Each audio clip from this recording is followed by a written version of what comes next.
beer over. That was terrible, hey? So, I'm going to say this anyways. Hey, oh, I forgot. Hey, how are you? You good? You good? You in the back there? You good? I'm looking at you, looking everywhere. I was going to say this anyways, just because it's more of a comedian joke, but Pauline's living proof that semen is great hair gel.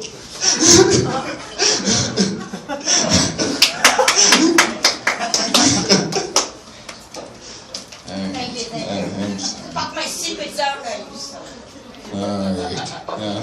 I got her, didn't I? Maybe it's made for her, maybe it's Maybelline.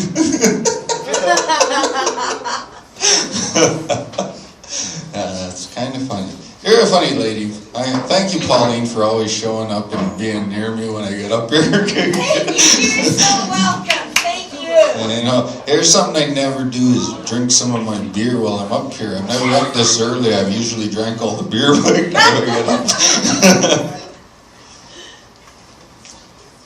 But there's an issue I'd like to address. It's not Pumpkins, don't worry.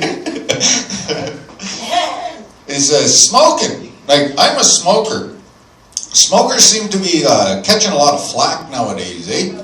Yeah. You ever notice that? Like, I was at the bus stop the other day, as broke comedians are wont to do, and I flicked my cigarette butt, and this chick popped up like a fucking whack-a-mole.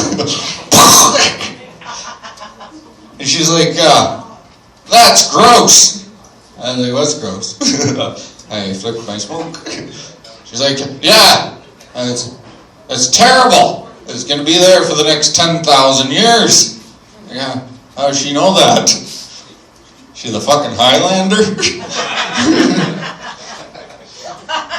Seriously, you ever seen a 100-year-old cigarette butt? I haven't seen a 10-year-old cigarette butt. Tell you the truth, I flicked a cigarette butt in my deck last night, came out this morning, fucking gone. No cigarette butt on my deck. I proved her fucking scientific gypsy magic wrong. Fucking chick. I thought I won. I was like, there you go, John MacArthur. And I pretended to high five like I had friends, you know? No friends. But she looks at me and she goes, I hope you fucking die of cancer. I was like, wow, that was mean. It's terribly mean. Like, oh man, like, you hope I die of cancer because of a cigarette butt? I probably will die of cancer. I've watched my dad smoke for 30 years. He walks out the door in the morning and takes fresh air like a fucking throat punch.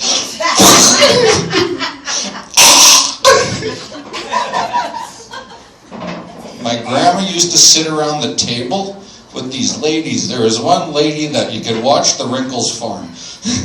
It was like someone put the cigarette in the mouth of a pug and taught it to say, when's Maury coming on?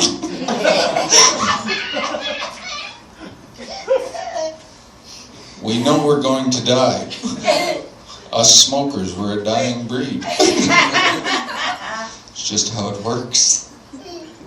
But we're getting treated like a lot of the other segregated, ostracized, repressed, oppressed, suppressed, compressed, impressed, all those fucking people, you know, we're getting treated like that, right? Like, you can actually compare it to a lot of things. Like, you know, like, nobody ever, back in the 90s, being fat was really a problem. Like, people used to make fun of them. Nobody ever fucking jumped into McDonald's and smacked a burger out of someone's hand and said, I hope you have diabetes. Nobody ever said that, eh? Seriously. And we can't do anything about it like the gay people. The gay people, they're starting to march, right? You ever fucking imagine a bunch of smokers marching? You get halfway down the street, they're like, alright, let's cut her out, boys! That'd be our fucking march. But seriously, I like to compare it a lot to like the like how the blacks get like back in the day, like I don't want to say it's as bad as how the black people got treated, but it is compared to that. Because back in the day it used to say no colored people. Now it says no smoking. People back in the day used to whisk people away when black people walked away, whisk their children away. Now if you light a cigarette, they'll whisk their children away.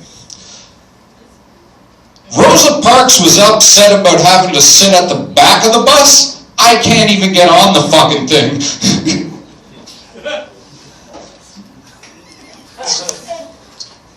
I thought that was fucking funny. What's wrong with you guys? Yeah. But cancer is actually a pretty big issue. My friend came up to me the other day and he was like, my dad has cancer, like terminal. And I'm probably the worst person. Cool, Corey. That's all light. I think this is going to run over the minute. But no, my buddy actually did come up to me. He's like, my dad has terminal cancer. I'm probably the worst person to tell, because I'm really bad at stuff like that. Like I live life like it's a fucking joke, right? Like everything I see I laugh at, right? And he's telling me something serious. So I'm trying to come up with jokes for terminal cancer. And it's fucking hard. You know, you ever slapped a buddy on the back and said, "Don't worry, buddy, he'll get over it." No, it fucking sucks. He's not getting over it. That sucked.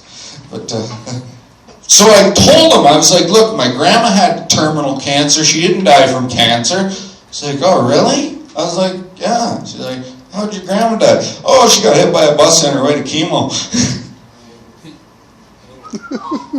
My dark humor is not hitting me. No, cancer's like, I told him, I was like, cancer's not the worst thing you can have. I was like, you know, it's like maybe top 5, right? You got like, heart disease, lung disease, strokes, they're pretty bad. People that don't like cheese, that's a pretty bad disease. Then cancer, right? Like, I actually grew up in the 80s. This is the end of it there, Corey Falvo. I grew up in the 80s. And I grew up at this, I've been trying to figure out things that cancer's done right. But I grew up in the 80s. During this time, there used to be this song that never ended. It kept going on, My Friends. Some people started singing it, not knowing what it's about. And they'll continue singing it forever just because. It's the song that never ends. Cancer stepped in and put an end to that. All right, Corey Falvo, light me again. Thank you, everybody. I'm John McCarthy.